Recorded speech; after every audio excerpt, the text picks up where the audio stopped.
Halo teman-teman, nama aku Mutiara Azahra. Aku lahir di Cikarang pada tanggal 14 Mei 2006.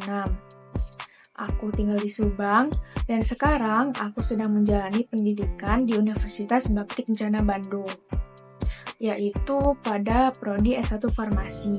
Kira-kira ada yang tahu nggak nih kenapa aku masuk farmasi? Industri farmasi menjadi salah satu sektor yang tetap tumbuh di masa pandemi. Pertumbuhan 10% industri farmasi menjadi bukti produsen obat dalam negeri bisa bersaing dengan produk impor. Kementerian Kesehatan meyakini industri farmasi Indonesia berpotensi meraup pendapatan mencapai 32 miliar dolar Amerika atau sekitar 400 triliun rupiah per tahun.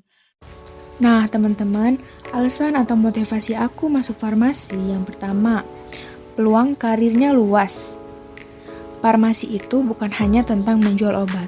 Lulusan farmasi dapat bekerja di berbagai sektor, termasuk riset, pengembangan obat, regulasi, pendidikan, hingga peran pentingnya dalam pelayanan kesehatan masyarakat. Peran penting farmasi dalam kesehatan masyarakat yaitu kita sebagai seorang apoteker akan berperan besar dalam memastikan keamanan obat dan memberikan konsultasi kepada pasien. Dua perusahaan farmasi disegel pihak Badan Pengawas Obat dan Makanan atau BPOM atas dugaan memproduksi obat sirup yang mengandung bahan berbahaya melebihi ambang batas yang ditentukan.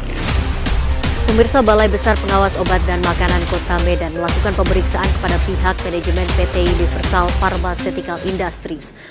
Tidak hanya motivasi aku untuk masuk dalam bidang farmasi, ada juga harapan untuk kedepannya di dunia farmasi. Yang pertama, meningkatnya kualitas pendidikan dan pelatihan.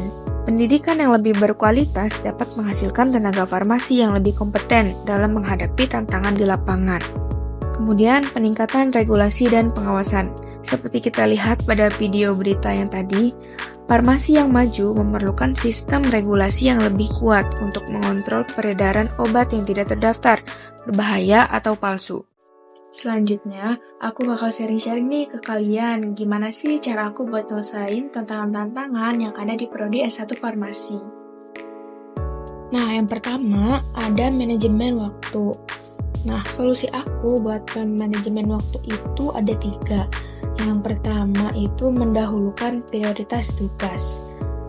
Nah, manajemen waktu itu intinya soal gimana kita bisa atur waktu itu dengan baik, supaya semuanya bisa selesai tepat waktu. Kemudian, dengan memanfaatkan teknologi. Manajemen waktu yang sekarang itu bisa jauh lebih gampang loh, karena adanya teknologi. Banyak aplikasi dan tools yang bisa bantu kita buat atur waktu dan ngerjain tugasnya bisa jadi lebih efisien. Nah, yang terakhir, mampu menyeimbangkan antara kehidupan perkuliahan dan kehidupan pribadi. Manajemen waktu itu penting ya teman-teman, supaya kita bisa nyeimbangin antara kehidupan kuliah dan kehidupan pribadi. Kemudian, pada penyelesaian tugas dan kuis. Yang pertama, kerjakan terlebih dahulu tugas yang mendekati deadline, seperti pada penjelasan manajemen waktu yang tadi ya. Kemudian, mengerjakan tugas yang mudah terlebih dahulu. Jadi, kalau kita lagi punya tugas dan kuis, salah satu cara yang oke buat menyelesaikannya yaitu dengan memulai dari yang mudah dulu. Karena kalau tugas yang lebih susah, biasanya kan butuh waktu yang lebih lama dan kadang bikin kita bingung. Nah, kalau kita udah beresin yang gampang-gampang dulu, kita bisa lebih fokus dan lebih santai saat mengerjakan tugas yang lebih sulit. Coba deh, mulai dari yang simple dulu. Kemudian dengan belajar secara rutin atau mereview materi untuk persiapan kuis yang lebih matang.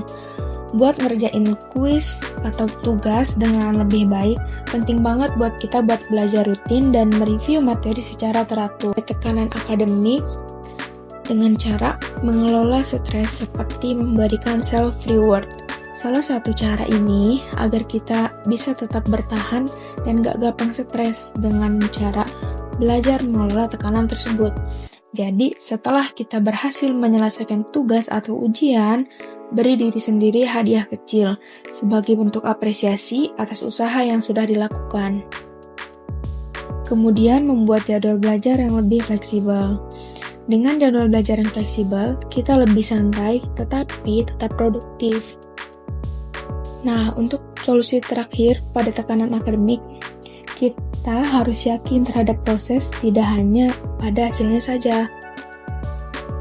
Kemudian, pada pemahaman materi, kita dapat mengerjakan latihan soal, mencari materi dari berbagai sumber, tidak hanya terpaku pada materi yang diberikan oleh Bapak Ibu dosen. Kita bisa mencarinya di sumber-sumber yang lain. Nah, yang terakhir, belajar bersama teman untuk saling memberikan solusi atau pemahaman. Sekian untuk video kali ini. Kurang lebihnya mohon maaf. Wassalamualaikum warahmatullahi wabarakatuh.